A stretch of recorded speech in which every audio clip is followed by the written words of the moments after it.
The electricity coursed through Sheriff Karen's body as she stumbled backward, her face twisted in shock and rage. The deputy's body camera captured every second as she hit the ground, her uniform covered in mud from our freshly watered garden bed. "You think you can mess with me?" she screamed, scrambling to her feet with dirt streaking her badge.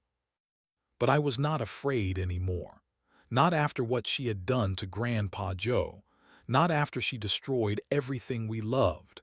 And that is when I realized this was just the beginning of her downfall. 3 months ago, my world was perfect. Every morning, I would step out onto our back porch with a steaming cup of coffee and watch the sunrise paint golden light across our family garden. Grandpa Joe would already be there, his weathered hands gently tending to tomato plants that stood taller than my head. "These seeds came from your great-grandmother's garden back in Iowa," he would tell me, the same story he had shared 1,000 times before, but I never grew tired of hearing it. This garden was not just vegetables and herbs. It was our family's living history, passed down through 4 generations of careful cultivation and love. The neighborhood respected our little slice of paradise. Children would peek through the fence, wide-eyed at our massive pumpkins and rainbow-colored bell peppers. Mrs. Henderson next door would trade her homemade pies for our fresh basil and oregano. Even the mailman would stop to admire Grandpa's prize-winning roses that bordered the vegetable plots. But everything changed when Sheriff Karen moved in 3 houses down. At first, she seemed like just another neighbor. A middle-aged woman with short blonde hair and a permanent scowl. She drove a pristine white pickup truck with unnecessary spotlights and enough antennas to contact Mars. "Property values in this neighborhood are important," she said during our first conversation, eyeing our garden with obvious disapproval. "Some people do not understand that rural appearance affects everyone's investments." Grandpa Joe smiled politely and offered her a basket of fresh tomatoes. She declined with a wave of her hand, as if our produce might contaminate her perfectly manicured lawn. The comments started small. She would drive slowly past our house, shaking her head at our chicken coop or making notes on a clipboard when she thought we were not watching. Once, I caught her photographing our compost bin from the street, muttering something about health code violations under her breath. "She is just adjusting to country life," Grandpa Joe said with his usual optimism. "Some people take time to appreciate what really matters." But I saw something darker in Karen's eyes. The way she stared at our garden was not mere disapproval. It was hatred. Pure, cold hatred for something beautiful that she could not control or understand. One evening in late spring, as Grandpa Joe watered his prize-winning tomatoes, Karen stopped her truck directly in front of our driveway. She rolled down her passenger window and called out with false sweetness, "You know, Joe, the county has been updating its residential codes lately. Properties like yours might need to comply with new appearance standards." Grandpa Joe set down his watering can and walked to the fence. His voice remained calm, but I heard the steel underneath. "This garden has been here for 30 years, Karen. It feeds half the neighborhood and brings nothing but joy to everyone who sees it." Karen's smile disappeared. "Times change, old man. Maybe it is time you changed with them." That night I lay awake staring at the ceiling, unable to shake the feeling that our peaceful life was about to end. Through my bedroom window, I could see the dark silhouette of Karen's house, her porch light casting harsh shadows across the street. I had no idea that within weeks, everything we loved would be gone. The news hit our quiet neighborhood like a thunderbolt. Karen had been promoted to sheriff, complete with a shiny new badge and all the authority that came with it. Within days, everything changed. Her white pickup truck was replaced by an official county patrol vehicle that she parked prominently in her driveway. The woman who had once been merely an annoying neighbor now wore a uniform and carried a gun. Power transformed her from petty busybody into something far more dangerous. The first official visit came on a Tuesday morning. I was inside making breakfast when I heard Grandpa Joe's voice through the open kitchen window. "Good morning, Karen. What brings you by so early?" "That is Sheriff Williams to you, Joe, and I am here on official business." I rushed to the window and saw Karen standing at our front gate, her new uniform pressed and spotless, her hand resting meaningfully on her service weapon. In her other hand, she held a clipboard thick with official-looking documents. "Your property is in violation of county residential codes," she announced, her voice carrying the practiced authority of someone drunk on newfound power. "This vegetable garden constitutes an agricultural operation in a residential zone. You have 30 days to remove it entirely or face escalating fines and legal action." Grandpa Joe's face went pale. His hands trembled slightly as he reached for the gate latch, but his voice remained steady. "Karen, you have known this garden for months. It is not a commercial operation. It is a family garden that has been here since before you moved to this neighborhood." "The law does not care about your family history," she snapped, thrusting the clipboard toward him. "And the law certainly does not care about your feelings. 30 days, Joe, not 31. I rushed outside, my heart pounding with anger and disbelief. "You cannot be serious about this. That garden feeds our entire family and half the neighbors. It is not hurting anyone." Karen's cold blue eyes fixed on me with undisguised contempt. "Young man, I suggest you educate yourself about property law before you speak to a law enforcement officer with such disrespect." "This is not about property law," I shot back. "This is about you using your badge to bully an elderly man because you do not like vegetables."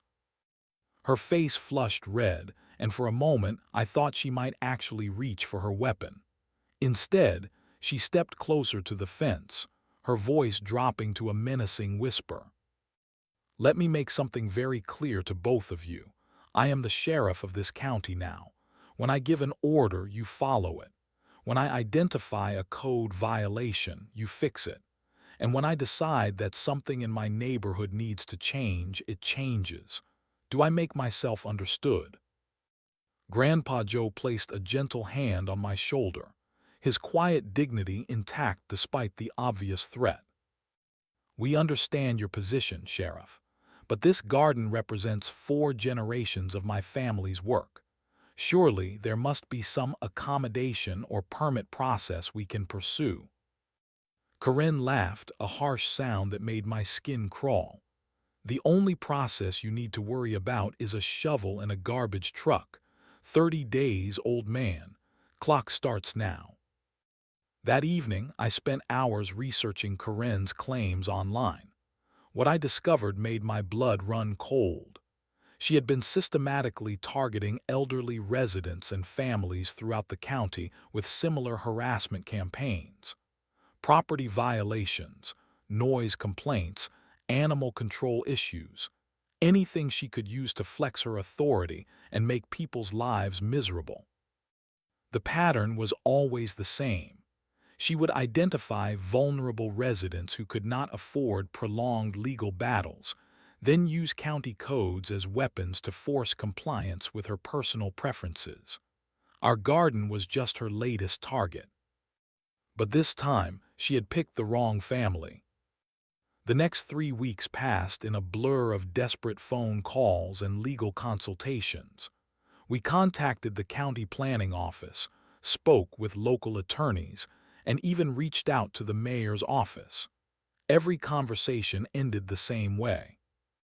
"Sheriff Williams is acting within her authority," they would say. County codes are clear about agricultural operations in residential zones. When I pointed out that our vegetable garden was obviously not a commercial operation, the responses became evasive. No one wanted to challenge the new sheriff's interpretation of the law. No one wanted to risk her retaliation. Grandpa Joe grew quieter with each passing day.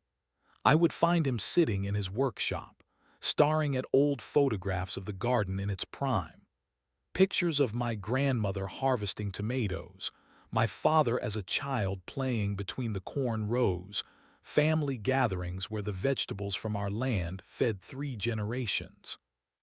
"Maybe we should just comply," he said one evening, his voice barely above a whisper. "I am too old to fight City Hall." "We are not fighting City Hall," I replied firmly. "We are fighting one person who thinks her badge gives her the right to destroy our family's heritage." But deep down, I knew we were beaten. The legal costs alone would bankrupt us, and Karen had made it clear that non-compliance would result in escalating fines that we could not afford. With heavy hearts, we began the heartbreaking process of destroying everything we loved. The morning of destruction arrived gray and overcast, as if the sky itself was mourning what we were about to lose. Grandpa Joe stood at the edge of the garden, his weathered hands holding a shovel that seemed to weigh 1,000 pounds. "I am sorry," he whispered to the plants, as if they could understand his anguish. We worked in silence, pulling up tomato vines heavy with unripe fruit, uprooting herb plants that had grown wild and fragrant, dismantling the carefully constructed raised beds that had taken years to perfect. Every plant we destroyed felt like losing a family member. The worst part was watching Grandpa Joe's face. This was not just gardening to him. This was the destruction of his life's work, the erasure of memories built with his own hands over decades of patient cultivation. Tears rolled down his cheeks as he pulled up the rose bushes his late wife had planted on their 40th wedding anniversary. By noon, our beautiful garden looked like a battlefield. Piles of uprooted plants lay dying in the sun, their roots exposed and withering. The rich, dark soil that had been lovingly composted and tended now sat barren and scarred. That is when Karen arrived for her victory inspection. She pulled up in her patrol car, stepping out with obvious satisfaction written across her face. Her boots crunched on scattered tomato vines as she surveyed the destruction with the air of a conqueror, reviewing her triumph. "Much better," she said, making notes on her clipboard. "Property values in this neighborhood will thank you for finally cleaning up this eyesore." Grandpa Joe stood among the ruins of his life's work, soil still clinging to his clothes, his face etched with grief and exhaustion. "Satisfied now, Karen?" he asked quietly. "Sheriff Williams," she corrected sharply. "And yes, I am very satisfied. It is amazing what people can accomplish when they finally accept proper authority." She walked through the destroyed garden beds, her polished boots deliberately crushing scattered seeds and broken stems. Each step felt like another kick to our hearts. "You know what the best part is?" she continued, her voice dripping with cruel satisfaction. "The new residents who complained about your little farm operation will finally see some real property value improvement. Amazing how one person's selfishness can drag down an entire neighborhood." That was when I learned the truth. Karen had not been acting alone. Wealthy newcomers to our neighborhood had been complaining to the county about our unsightly agricultural activities, affecting their property values. Karen had simply used their complaints as justification for her personal vendetta. As her patrol car disappeared down the street, Grandpa Joe and I stood surrounded by the ruins of 4 generations of family tradition.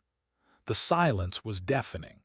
Where once there had been life, growth, and beauty, Now there was only empty soil and broken dreams. That night, Grandpa Joe did not come to dinner. I found him in his workshop, staring at the empty yard through a dusty window. 40 years, he whispered. 40 years of my life gone in one afternoon. But I was not ready to give up, not yet. The days following the garden's destruction were the darkest I had ever experienced.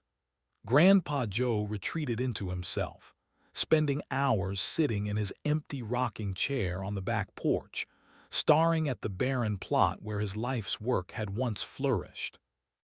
He stopped eating regular meals, picking at his food like a man who had lost his will to live. The spark that had always lit up his eyes when he talked about planting seasons and harvest times was completely extinguished. She broke him, I told my wife one evening as we watched him through the kitchen window. Karen did not just destroy the garden, she destroyed him. But the neighborhood had not forgotten what happened. Within a week, people began stopping by our house. Mrs. Henderson brought a casserole and stayed to share her own story about Karen's harassment over her bird feeders. The Johnsons from 2 streets over described how Karen had threatened them with citations over their children's swing set. She has been targeting everyone who does not fit her idea of a perfect neighborhood, Mrs. Henderson explained, her normally gentle voice filled with anger. Elderly folks, families with children, anyone who cannot afford to fight back. As the stories accumulated, a pattern emerged that made my blood boil. Karen had been systematically using her badge to terrorize vulnerable residents throughout the county. Her tactics were always the same: identify people who could not afford legal battles, then use county codes as weapons to force compliance with her personal preferences. "What can we do?" asked Mr. Johnson. "She has the law on her side." "Maybe she does," I replied, "but that does not mean she is untouchable." That evening, I found Grandpa Joe in his workshop for the first time since the destruction. He was sitting at his old workbench, surrounded by boxes of electronic components and yellowed military manuals I had not seen in years. "What are you working on, Grandpa?" He looked up with the first hint of life I had seen in his eyes for weeks. His weathered hands held a small circuit board, its copper traces gleaming under the fluorescent light. "Something I should have built years ago," he said quietly, "a deterrent system."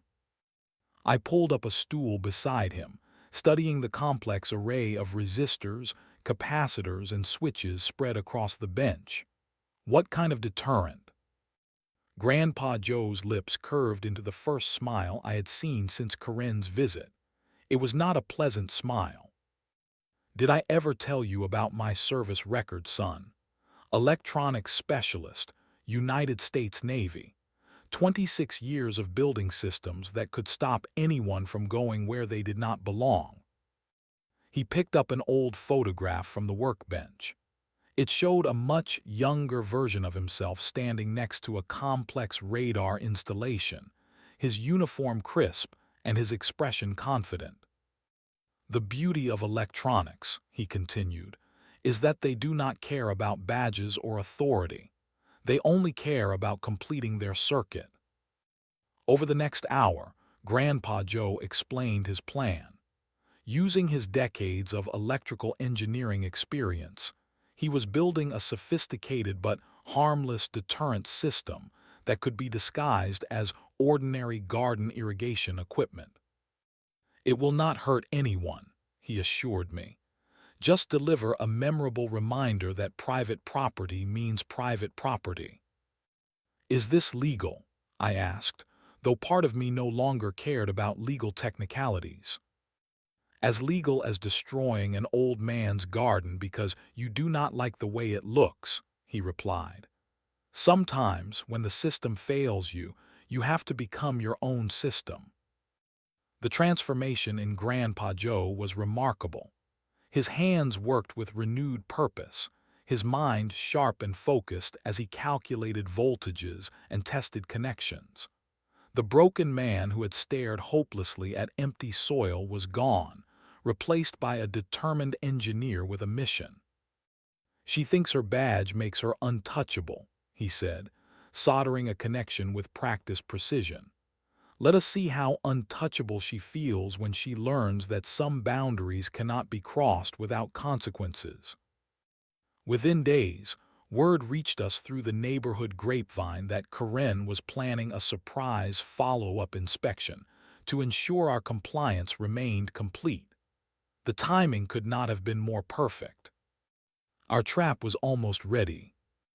Grandpa Joe's workshop had transformed into something resembling a military command center. Circuit diagrams covered every available surface, and the workbench groaned under the weight of electronic components, testing equipment, and hand-drawn schematics that looked like they belonged in a classified government facility. "Come here, son," he called one evening, his voice carrying excitement I had not heard in months. "Let me show you what we are dealing with." On the workbench sat what appeared to be an ordinary sprinkler system controller, the kind you might find in any suburban garage.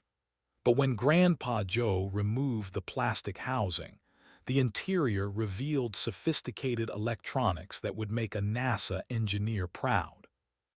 "The beauty of this design," he explained, pointing to various components, "is that it looks completely innocent. Garden irrigation system, nothing more. But hidden inside are circuits that can detect unauthorized intrusion and deliver an appropriate response." He walked me through the technical specifications with the precision of a man who had spent his career building systems that could not fail. Pressure sensors buried beneath seemingly innocent sprinkler heads, motion detectors disguised as decorative garden stakes, a central processing unit that could calculate timing, distance, and electrical output with military precision. "How powerful is the shock?" I asked, suddenly concerned about potential liability. Grandpa Joe smiled and pulled out a voltage meter.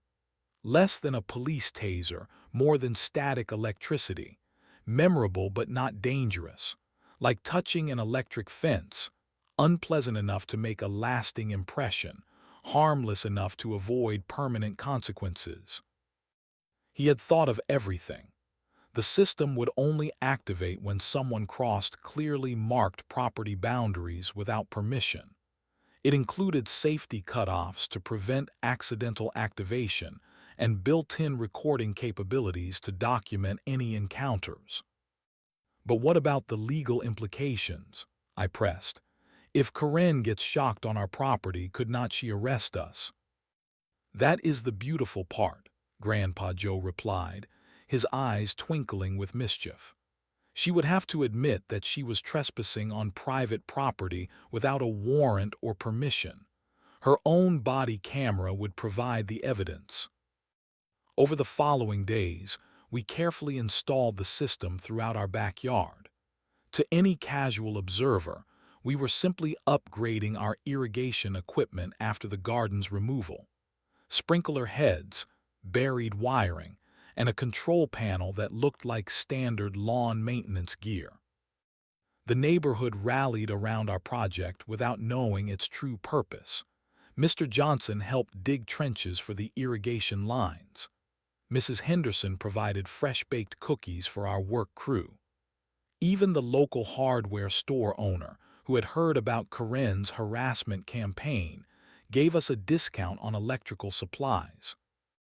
"Good to see you folks bouncing back after what that woman did to your garden," he said, not knowing how literally we planned to bounce back. The final test run took place on a quiet Sunday afternoon.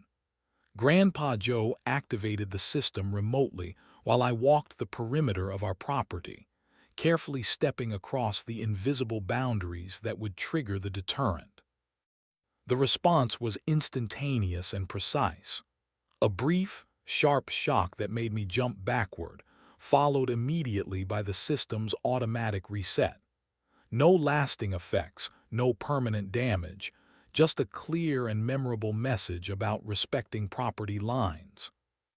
Perfect, Grandpa Joe declared, watching the data readouts on his monitoring equipment. Now we wait for our visitor. We did not wait long. Tuesday morning brought news through the neighborhood network that Karen had announced another compliance inspection of our property. She would arrive Thursday afternoon with a deputy escort to ensure our continued cooperation with county regulations. She has no legal right to enter our property without permission, I pointed out. Since when has Karen cared about legal rights? Grandpa Joe replied. But this time, her disregard for the law is going to work in our favor. Thursday could not come fast enough. Thursday afternoon arrived with the kind of bright sunshine that made everything seem possible. Grandpa Joe and I positioned ourselves at the kitchen window, watching the street with the nervous energy of soldiers waiting for battle to begin. At exactly 2 o'clock, Karen's patrol car pulled into our driveway, followed by a second county vehicle carrying Deputy Martinez, a young officer who looked uncomfortable with his assignment. Karen emerged from her car wearing full tactical gear, complete with body camera, radio, and enough equipment to arrest a small army. "Show time," Grandpa Joe whispered, his finger hovering over the remote activation switch he had built into what appeared to be an ordinary television remote control. Karen strode toward our front door with the confidence of someone who believed her badge made her invincible.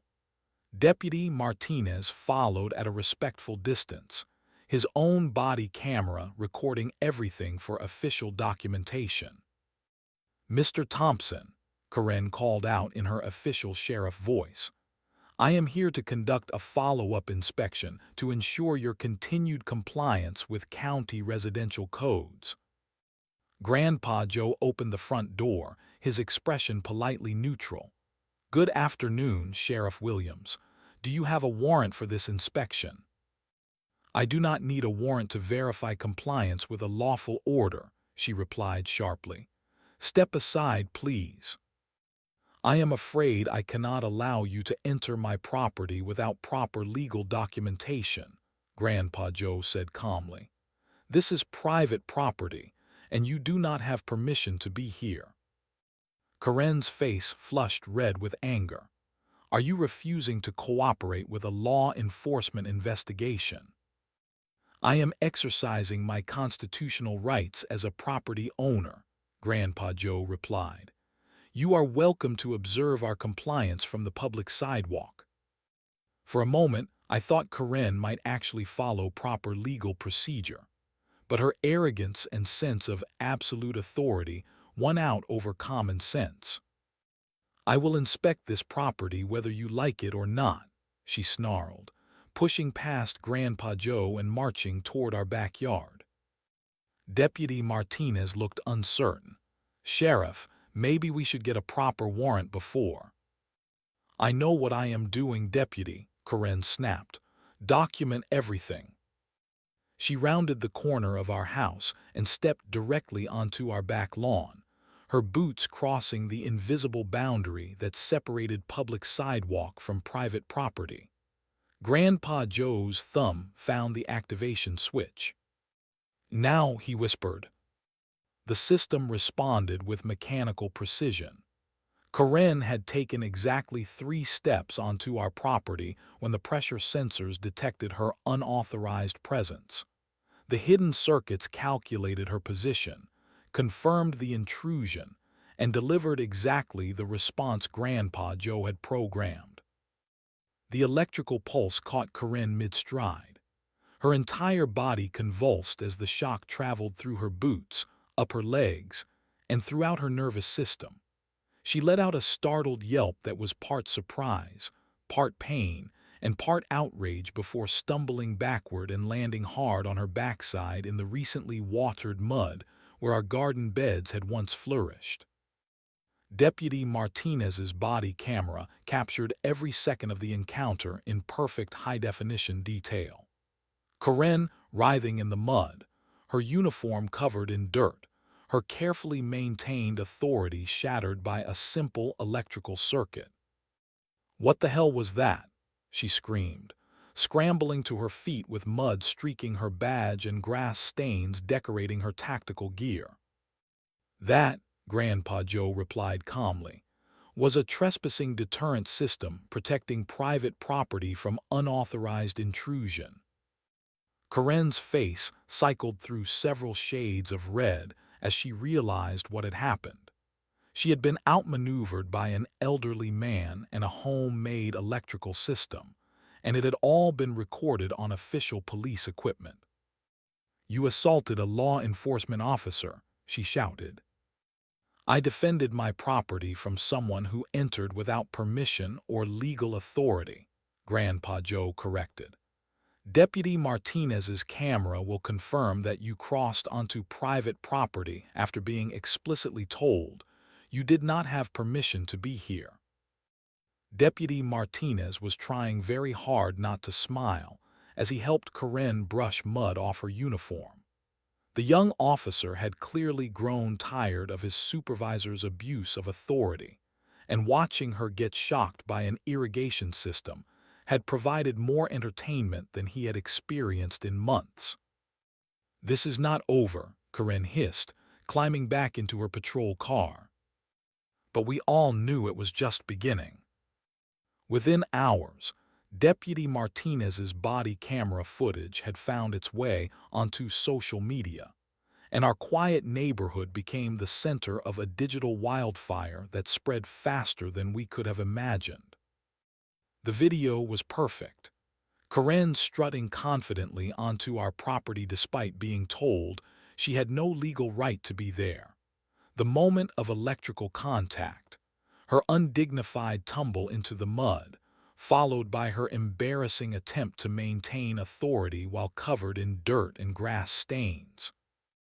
"Oh my God, you have to see this," my wife called from the living room, her laptop displaying a social media feed that was updating faster than we could read.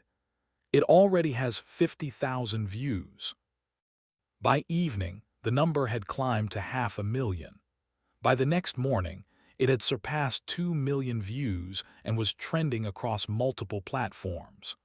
The comment sections were exploding with support, laughter, and stories from other people who had experienced similar abuse from corrupt authorities. "This is exactly what every power-hungry cop deserves," read one comment with thousands of likes. "That old man is a legend," declared another. "Finally, someone stood up to these badge-heavy bullies," added a third. But the viral attention brought more than just entertainment value. Investigative journalists began reaching out, wanting to know more about Karen's pattern of harassment throughout the county. Within days, our local newspaper published a comprehensive exposé detailing her systematic targeting of vulnerable residents. The article revealed a disturbing timeline of abuse: elderly homeowners forced to remove bird feeders, families threatened with citations over children's playground equipment, small business owners harassed with questionable code violations. In every case, Karen had used her badge as a weapon against people who could not afford to fight back. "Sheriff Williams has created a climate of fear in our community," the newspaper quoted Mrs. Henderson. "People are afraid to maintain their properties the way they want because they never know when she might decide their choices do not meet her personal standards." The viral video gave other victims the courage to speak publicly about their experiences. Phone calls poured into the county commissioner's office. The mayor's office was flooded with complaints. The state attorney general's office announced they were reviewing the situation. Karen tried desperately to control the narrative, holding a press conference where she claimed to be the victim of a coordinated attack by criminal elements in the community. The performance backfired spectacularly when reporters asked pointed questions about her harassment campaign and her illegal entry onto private property. "I was conducting a lawful inspection," she insisted, her face red with anger and embarrassment. "Without a warrant," pressed one journalist. "I do not need a warrant to verify code compliance." "But you do need permission to enter private property," another reporter pointed out.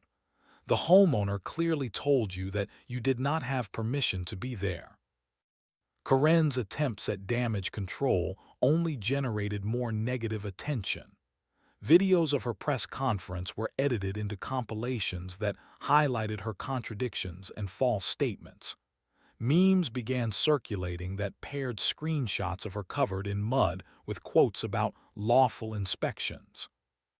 The professional consequences came swiftly. The county commissioners announced a formal investigation into Karen's conduct. The State Law Enforcement Oversight Board opened their own inquiry. Legal experts interviewed by news outlets explained that Karen's actions constituted clear trespassing and abuse of authority. "A badge does not give law enforcement officers the right to ignore constitutional protections," explained one constitutional lawyer on a popular podcast. "This sheriff violated multiple laws while claiming to enforce others." Most satisfying of all was watching Karen's political ambitions crumble in real time. She had been positioning herself for a run at higher office, using her sheriff position as a stepping stone to county commissioner or even state legislature. The viral video and subsequent investigation destroyed any chance of electoral success. Campaign donors withdrew their support. Political allies distanced themselves from her controversial record. Local party officials began quietly discussing the possibility of finding a different candidate for the next election cycle. "Power corrupts," Grandpa Joe observed one evening as we watched the latest news coverage. "But sometimes corruption meets its match in the form of basic electronics and social media." The transformation in our neighborhood was remarkable. People who had been afraid to speak out against Karen's harassment were now sharing their stories openly. Families were reinstalling playground equipment they had been forced to remove. Elderly residents were putting bird feeders back in their yards. Our destroyed garden had become a symbol of resistance against authoritarian abuse. Neighbors began leaving plants and seeds on our doorstep, turning our barren backyard into an impromptu memorial for everyone who had been victimized by Karen's reign of terror. But Karen was not finished yet.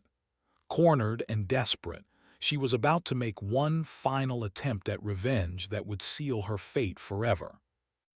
The official investigation into Karen's conduct moved with surprising speed.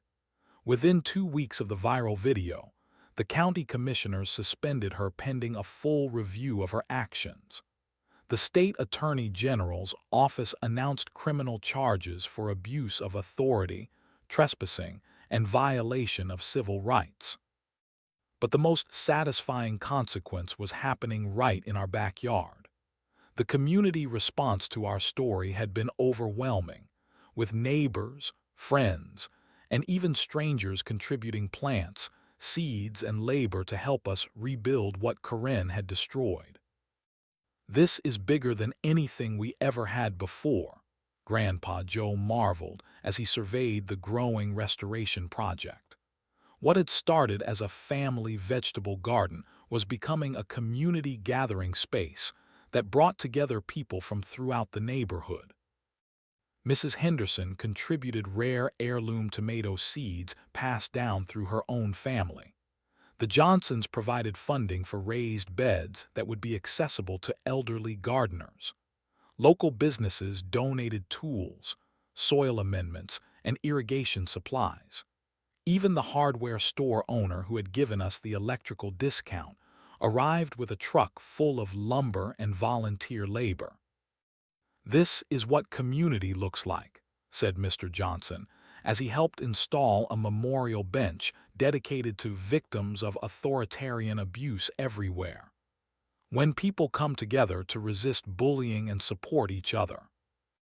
Grandpa Joe threw himself into the project with renewed energy. His eyes sparkled with the same enthusiasm I remembered from childhood as he planned garden layouts, tested soil composition, and designed irrigation systems. This time, however, his electrical engineering skills were focused on growth rather than defense. "The best revenge," he told me one afternoon as we planted rows of vegetables that would feed the entire neighborhood, "is living well and helping others do the same." The new garden attracted visitors from throughout the county. Families would stop by on weekend walks to admire the plants and hear the story of how an elderly man's homemade electrical system had brought down a corrupt sheriff.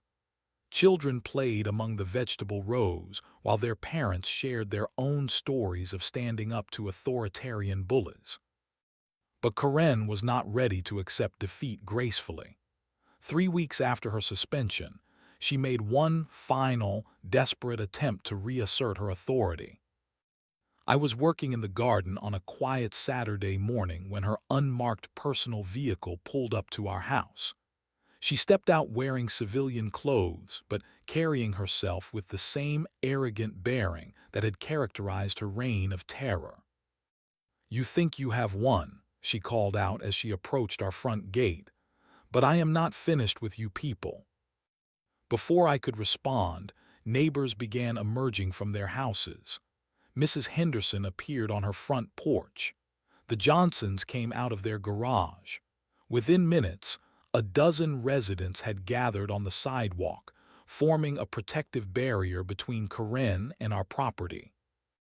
"You have no authority here anymore," Mrs. Henderson said firmly, "and you have no business harassing these good people."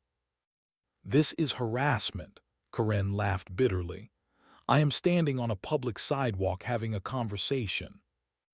"You are making threats," corrected Mr. Johnson, "and we are all witnesses to your behavior." For the first time since I had known her, Karen looked genuinely uncertain. She had built her power on isolating and intimidating individual victims. Facing a united community that refused to be bullied was a completely different challenge. "You people do not understand who you are dealing with," she said, but her voice lacked its former conviction.